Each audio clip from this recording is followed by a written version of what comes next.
Wassail, so it's pick a street light. It's exciting, isn't it?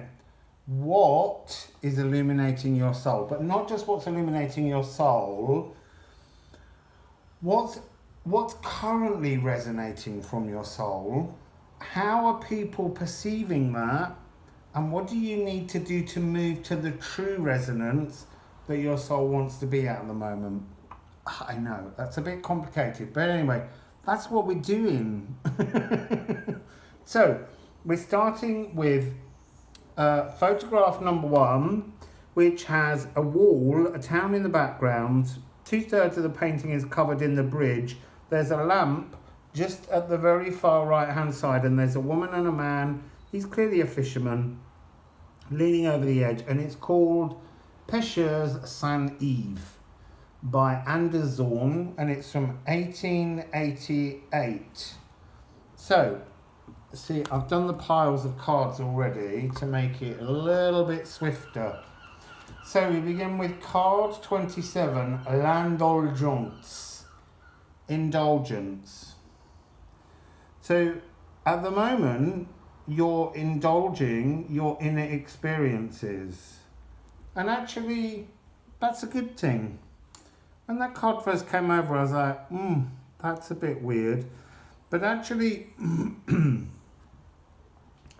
the energy of the card is talking about the focus being not on communicating with others, but indulging yourself in your own notions of thoughts and wisdom. Because all of the patterns on this card, the kind of floral mandalas, are being focused right here between the eyebrows and the nose, creating an opening. It's very much like wearing your frequency shining from you is almost, you are being, and you are indulging yourself in your thoughts, but you're actually wearing your life too much on the surface. So what the card's energy is saying is while you are doing the inner work, you'll need to share those experiences with people is actually is not keeping you in the inner frequency, but you have this desire all the time to push that energy out. You're wearing all of your tails on your surface too brightly. So how do people perceive you? They are perceiving you as someone who is kind of, I mean, look, it's the Three of Cups is about joy and union and having a great time and sort of partying and things. And it's like we're in a moment where everyone's meant to be doing internal work. We're also in a moment where we're still supposed to be avoiding that kind of party atmosphere. So this is telling me that you feel like you've got this need to share with people, and people are not so comfortable with your desire to share at the moment. And then we have the Five of Wands, which is in a turmoil, but it's kind of, it's both. You have an inner turmoil that's being perceived by people because you're telling everybody. You've got it all over your body. It's drawn all over your face. It's written in your face, even with a mask on. So this inner turmoil is there, but it's also creating inner turmoil in those around you because you're not transmuting the inner turmoil that's shining from your soul. You think you are, and you're sharing it, but what you're doing is you're kind of very slightly energetically dumping it on other people.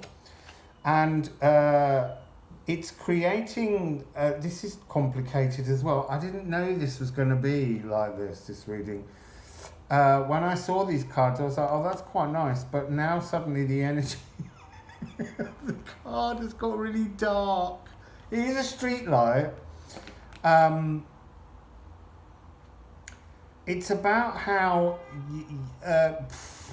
they want to walk away from you because you just you're oversharing your darknesses instead of actually taking them internally and working out how to deal with them. It's the Eight of Cups. But it's also about how you are willing to make this change and walk towards the dawn, but you're still not sure how to do it, which is why you're sharing your story with everybody. Okay, so now the next, it's 2 cards. You've got a lot of cards in your pile. There's meant to be 1 at the beginning, 2 of these, 1 of these, and 1 ending. You've got 1, 3, 2. It's because you're indulging. You've indulged in too many cards. So you have 2 cards. You have Chercheur de Baguette, the Seeker of Wands, and Les 3 Petits Cochons, the 3 little pigs. It's almost like, one is the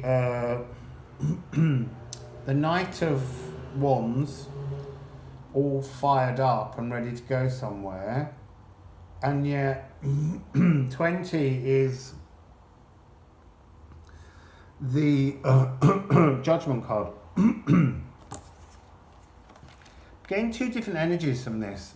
I'm getting one, obviously 2 things to do with the home, but the home, not physically the home where you live, but your internal sacral seat home, where all the home of your soul, the frequency that your soul is resonating at.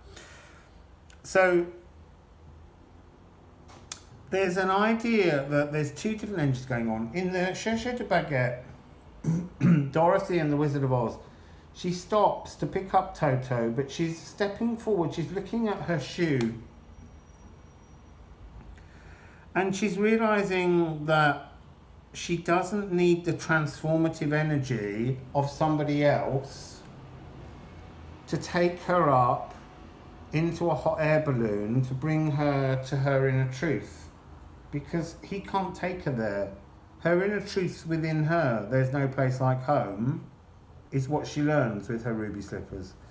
Now, the card Judgment is almost a warning card to say, stop kind of attacking the inner home of others by telling everyone in your indulgences that you've got a great idea and that they should follow it. Because it's stressing them out, and actually what they're doing is they're kind of preparing a very hot fire for you to fall into down here in the window. So that's not the journey forward. It's almost like what do you need to change is your judgment of yourself and others. That's the key issue. Only you can create that change, but it is about judgment and how you judge others.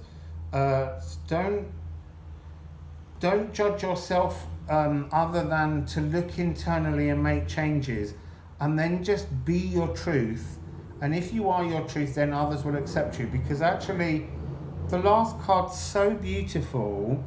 It's l'accord, which is to be in an accordance, and it's kind of like in accordance with yourself, but your soul is now represented by the most beautiful dragon, and you're reading stories to each other. It's absolutely gorgeous. So I don't know what else to say about that. It's so beautiful to be at one with yourself and your energy, because that's what the dragon represents, is your energy, and they're wrapped around each other and they're just enjoying time together alone. Whereas the opening sense of the indulgence that you were on, which is good, you're meant to be doing this work, was that you were pushing that indulgence of energy out too much. And you need to go inside yourself and find a way to release the judgments that you have on yourself. Okay, so that's your cards. Pile number 1, Pécher Saint-Yves. Now, pile number 2, I need to do visuals to help me to find them, because I have to put timestamps on. So number 2 is a beautiful, colourful scene of a lamplight with a wonky glass. And this is in a Fauvist style. It's less impressionist, more Fauvism. And it's in a place called Fischer, which is in Arcueil. And it's by Albert Marquet, and it's from 1899. There's a house, there's Fauvist, more raw brushstrokes. Fauvism was like the wild animals of paint. So let's see what you have as your choices. So it begins with card 2, Le Désir, the desire. Oh, you tricky things. So the light that's shining from within your soul at the moment is desire. And it is a desire for union, for touch, for physicality with people. There's something distorted about the fact that these people have had all of their skin removed, like their studies by Michelangelo. And there's lots of the planetary signs around the edge, the zodiac signs. It's that notion of completeness, of humanity, but also that notion of the pain of not touching at the moment. Really powerful frequency coming off you, that need to be in contact again with people, to touch people, to hug people, to hold people, to know people. Really powerful. And how are people seeing this? Well, you've got two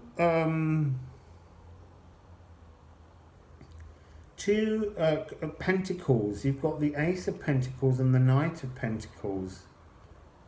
And I'm going to show you them while I hope that my brain connects to the images on them, because do you know what? I'm not understanding this message yet, I'll be honest. I mean, this is a portal into the real world, the Ace of Pentacles. It has a stag on it, a deeply spiritual animal.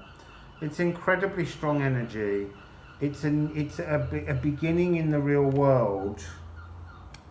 And the Knight of Pentacles is a very slow-moving, strong character who knows his way. He's the most diligent of all the knights, but there's something... he's got a bear with him, and he's got ram's horns around his helmet, and there's something very golden, like he's kind of bashing his head against a brick wall. I think people are seeing your desire as not emotional. Okay, I get it now. Because coins are are outer journey work. So you've got all of this desire, you've got all of this wondrous need to reach out, and you're just banging your head against the wall because you've literally lost touch with your heart and your emotions. You're not sure how to bring that spiritual power of the heart into this equation. It's like you've lost. I mean, she has a heart on her, but it's quite tiny, and he has no heart showing. So it's like your molecules and your emotions, your masculine and your feminine, are not joined together, but there's this lustfulness within you, and it's almost like your male molecules are the overriding factor that are giving you, and I want to say sexual tension, because it feels really physical, and it's almost like you could tear your skin off with this desire, but there's no emotion to it. It's not genuine. It's well, it's not that it's not genuine. It is genuine. It's not backed up by emotions. So, oh my God, that's so beautiful. Sorry, I'm slightly reading ahead. I opened the last two cards. So, what do you need to do about it? You need to connect with your emotions. You've got Chercher de Coeur, the hunter of love, of the heart. And look, he's got his little open cavity now, ready to have spirit and consciousness bring down his heart and make him whole. I kind of want to say, because he's in a suit of armour, I kind of want to say it's a little bit like Tin Man syndrome. The Tin Man doesn't believe he has a heart, and so the Wizard of Oz gives him a heart, but he always had a heart because he always had emotions. That's what makes him cry so often, and he has to watch out for rusting over. It's a fear of your own emotions. But you have the ability to put these emotions back inside you, clearly, but you've got to calm that desire down a little bit. And then what do you end with? What's your true frequency? Is card number 2, liqueur. And there's a tiny weeny little hummingbird in that card. There it is, just here. Coming in as the messenger of the heart. Look, in the ancient Toltec religions, the left-handed hummingbird warrior is the strongest warrior, because a hummingbird has the largest heart of any creature, because it needs a massive heart to pump all the wings to go really fast, pump all the blood around. So you're in the process of allowing your heart to become so huge that your desire will be matched by emotions and not just desire. So that's lovely. Okay, so that was Albert Marquet, number 2. So now we're moving on to number 3. Number 3, this is the signal for me to know where the timestamp is. And number 3 is Rue de Paris, Temps de Pluie, street in Paris at a time of rain, and it's by Gustave Caillebotte, and it's from 1877. So it's a painting, it's a detail of a painting. A man and a woman are under an umbrella, and there's a very noble street light behind them, and there's a few buildings reaching out in the distance. So, what is the pile number 3's message? Right, it starts off with la résilience, resilience. The message coming out from your soul is to be resilient. This card is absolutely chocker with stuff, especially lion, tiger, karmic energy, incredibly powerful images on this card. So what's shining from within your soul at the moment? Strength, power, displays of leaps of faith, I want to say, of transformations, of taking karma and leaping over it because it doesn't matter to your future, and kind of helping others to leap their own karma. There are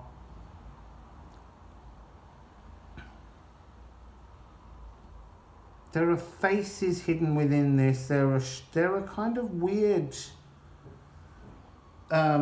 sticks that look almost like very modern lights, as if you're beginning to move forwards all the time into a great thing. And the whole thing is completely scratched and etched and covered with constellations forming all over the place.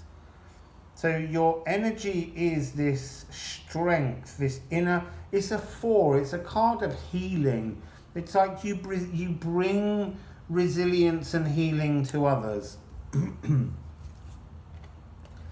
then what do we have? We have card 13 and card 4, the 4 of Swords, which is a card of healing. We have death and rebirth and healing. So these are saying, how do people see this energy within you? They see it as incredibly healing for them. They see it as transformative for them. They see your journey as healing them. They see you as, the lion leaping across, the strength, the one in balance. So this is absolutely beautiful energy, really, really beautiful. So of the ones so far, this is sort of saying that the energy in your soul is exactly what people are witnessing emanating from you. Absolutely beautiful. So there is in this card, there's the knight leaping up again, and this is very much echoing this lion. The lion's leaping that way, and that's leaping, but it's that idea of leaping, flying into new direction. Okay, so looking at the death card, you're bringing a sense of innocence to people. A real rebirth. There's 2 crows. And there's a lot of gulls now shouting with the crows. The crows are really kind of there's a sort of a slight stress on them until the energy of purity comes in. So it's like you calm the stress of people by bringing an essence of calm, innocent, white rose frequency to them, which is the thing that delivers the healing. So what do you need to do with this energy? Well, not really to change it, because it's good energy, it's working well.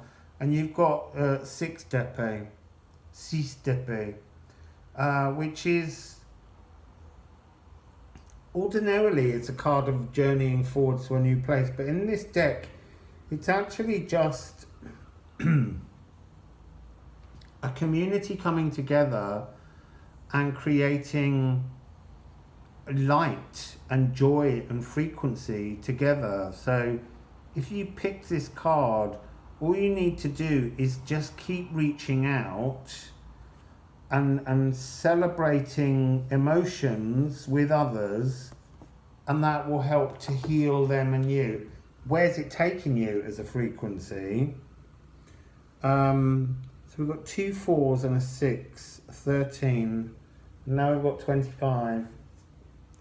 I'm just curious, because 13 is 4, 4, 4, 4, which is 12, which is 3, 9. So you've got a 7, a journey forwards, a pathway. So you've got Le Titan. You're becoming a giant.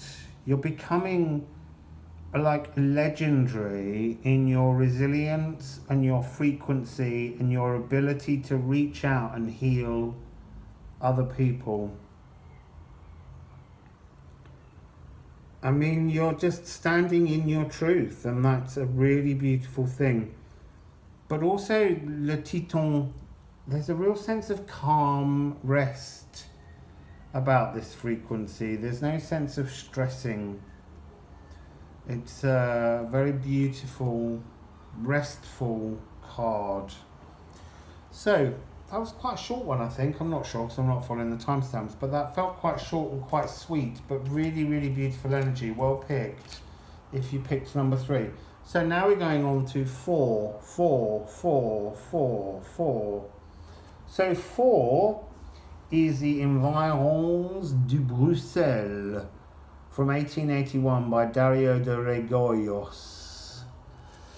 So it's a painting that shows a timber-framed platform, all dark at the very front, with a ladder running up it and a bucket being lowered on a chain. There is a lamplight that's very bent at the top, as if to suggest that people are a bit angry at the distortion of the light that's taking place. And in the background, there's darkish clouds with a little bit of pale orange and soft green. Right, le soulier. The soulier is like the slipper. Ah, okay. So the slipper, rather than the shoe, is the kind of thing that Cinderella would put on her foot. It's something very transformative. It's also very much the energy of the ruby slipper as well. But it's very much about going on a journey. You put on your shoes to go outside. So your truth at the moment is journeying. You are meant to be journeying. You're meant to be marching forward. You're meant to be changing things about your life.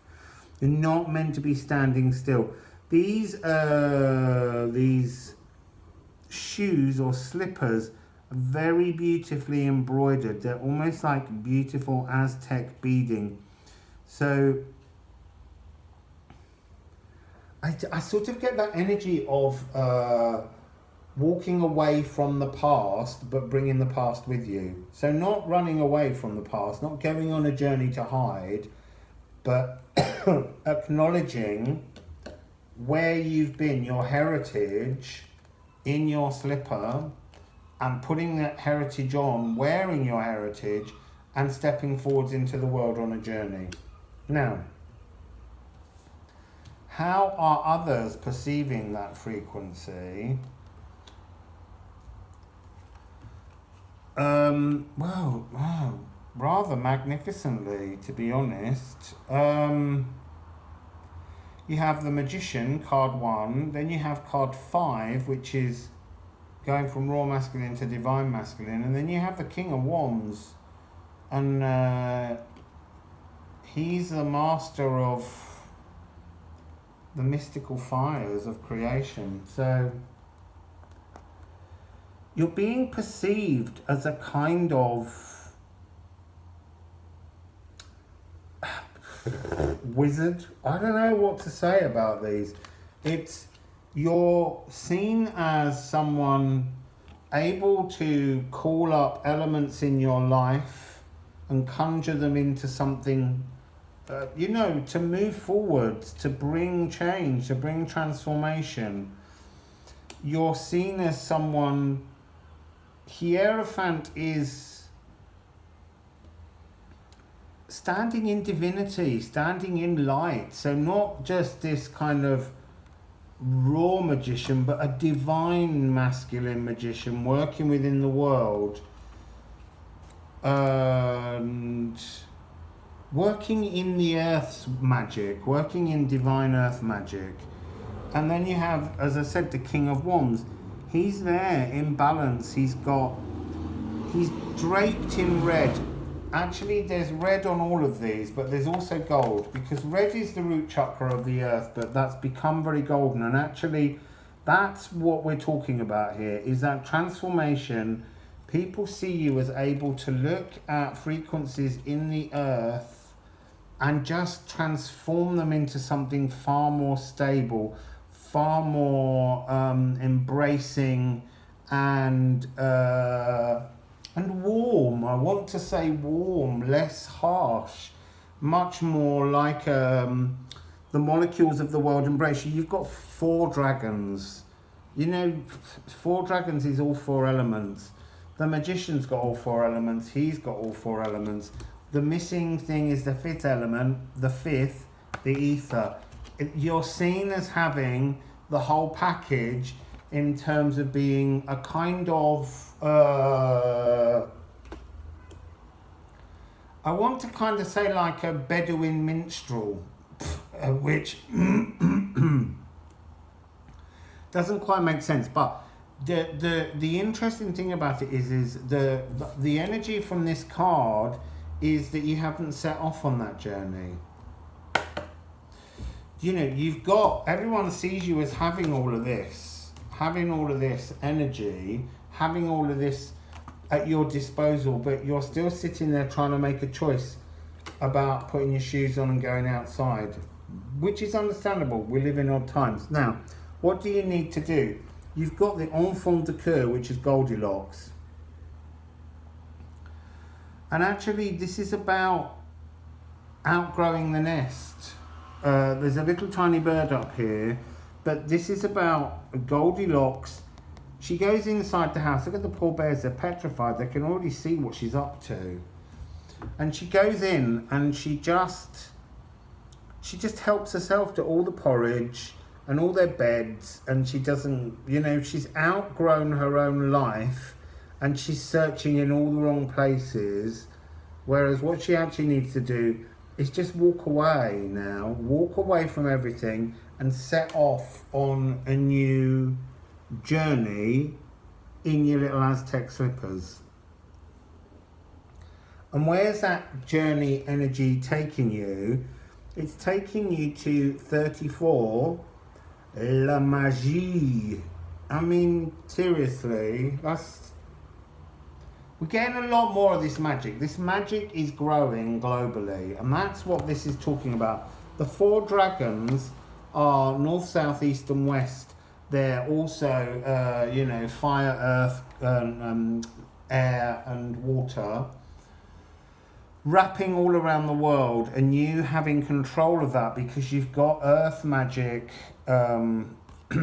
frequency magician about you. But this is, you know, this is like being your own fairy godmother. But look, there's a tiny, tiny, weeny little element of hummingbird. Hummingbird is sneaking into this. You can't do the magic without the love in your heart.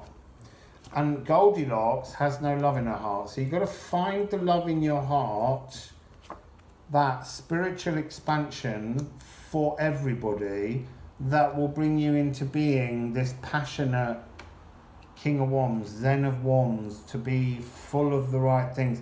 This is just the energy coming off. It's like it's cooling the world down. And hidden inside the world, I'm seeing a face of Gaia. I don't know whether you'll see it. Just here. And now I'm seeing like a seahorse. That gender fluidity sensation. That's talking about being fully in balance with our masculine and feminine molecules. So that's really rather lovely too. Now we're moving on to image number 5. That's 5. That's one finger on each hand. One finger on each hand. I have to turn the page now to find out the name of the next painting. It's Collin Maurice Nocturne Parisienne from 1900 or thereabouts. So in this painting we see a bright lamp in the middle, and it's lighting a poster for Landvogt, and there's some steps, and then there's a Morris column with advertising posters all around the column, and there are people walking to and from Paris. There's a small child, there's a man holding up a newspaper that he's clearly selling, there's another guy that seems to be carrying a basket of flowers. And it's clearly early spring moving into summer because there's leaves forming on the trees. So this is by Gabriel Biesi. So what do we have here? We begin with card number 7, La Dualité. La Dualité, duality. So, what is the frequency coming from the middle of your soul at the moment? Is the duality, is the space between the yin and the yang. Look, these two figures are staring each other in the eye, and yet they're different. And there's a space between them.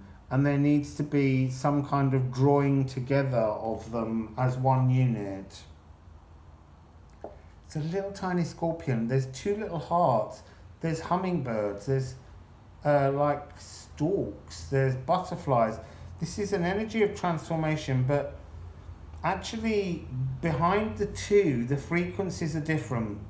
One rises with earth energy, the yang, and the other flows with consciousness energy of the yin. So the masculine and the feminine. The masculine is deeper immersed in the world, obviously because it's the molecules, than the consciousness, which is slightly floating above. The consciousness holds the voice of truth. The masculine is beginning to understand this flow across the head of consciousness, is beginning to understand the downloads, but is actually feeling the frequency of uploads from the earth grid. Now, how is that being viewed by those around you? As the 6 and 4 of cups, which is a completion and a new beginning, but actually this is very odd. You've got duality, and the 6 of cups is usually a card of a boy and a girl in union, and yet here I see only one child swinging, and I always do see it as a kind of sort of a selfish card. It isn't quite the energy that I'm getting from it at the moment. It's merely a mirror that hasn't cleared. It's a smoky mirror energy. So the divine consciousness, the feminine, is swinging high above all of the molecules of the divine masculine. The divine masculine is seeking the divine feminine, but they're looking away from each other. There's something that's not allowing them to connect. And it's got something to do with transforming emotions.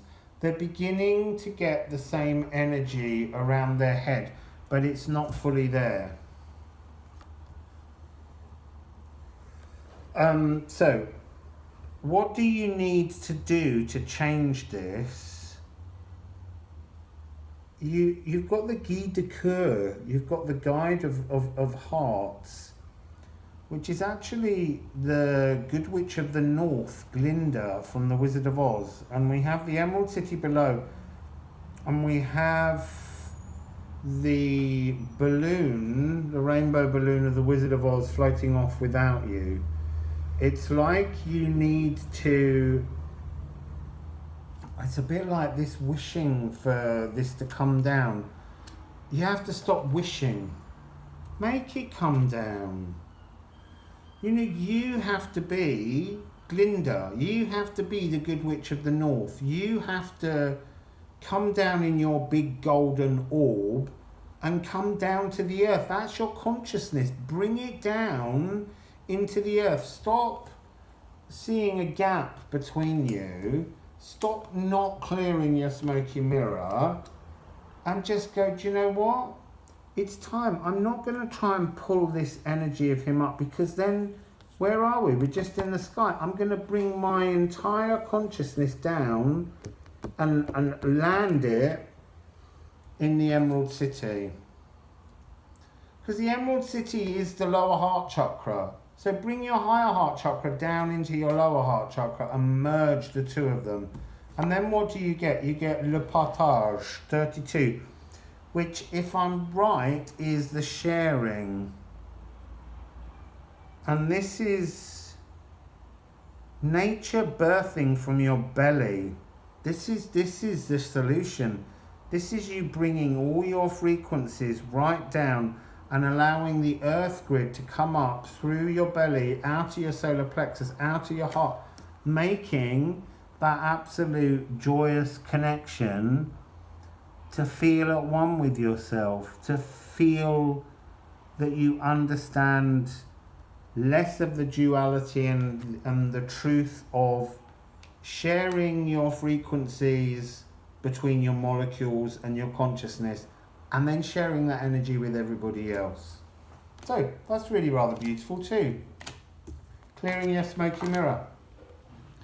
So now we move on to the last one, which has the longest title. Personnage, oh no, hang on, 6. We have to do the arms so that I know that we're getting there.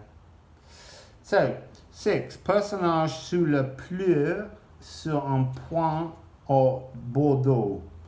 So, people out of the rain or out in the rain on a bridge in Bordeaux. And this is by Charles Lacoste in 1893. And this painting is really beautiful light with wonderful reflective images coming down on the wet pavement, and there's a kind of lamppost at the very front. You're walking towards the light in this photo, and it's very simple, very light colours. So, where do we begin? This is the weirdest card to begin with. What's the energy shining from within you? Card 15, mea culpa.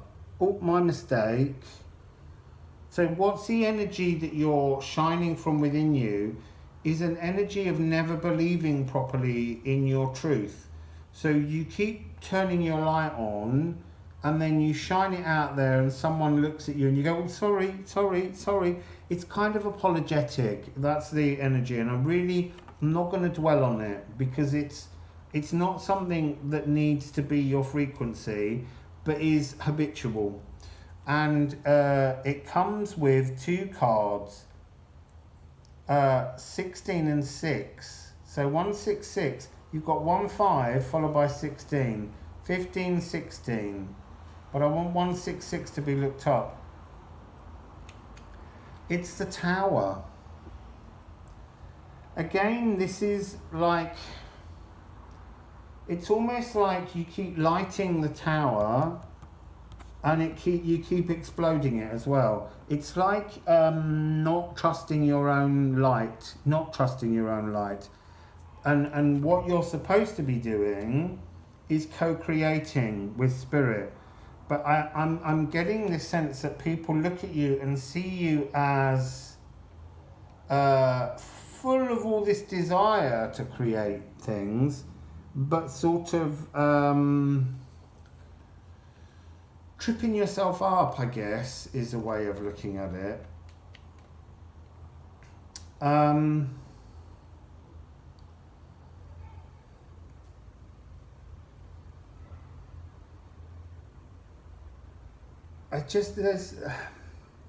There's such an ornate beauty about it. It's like everything in truth should be so beautifully shiny for you.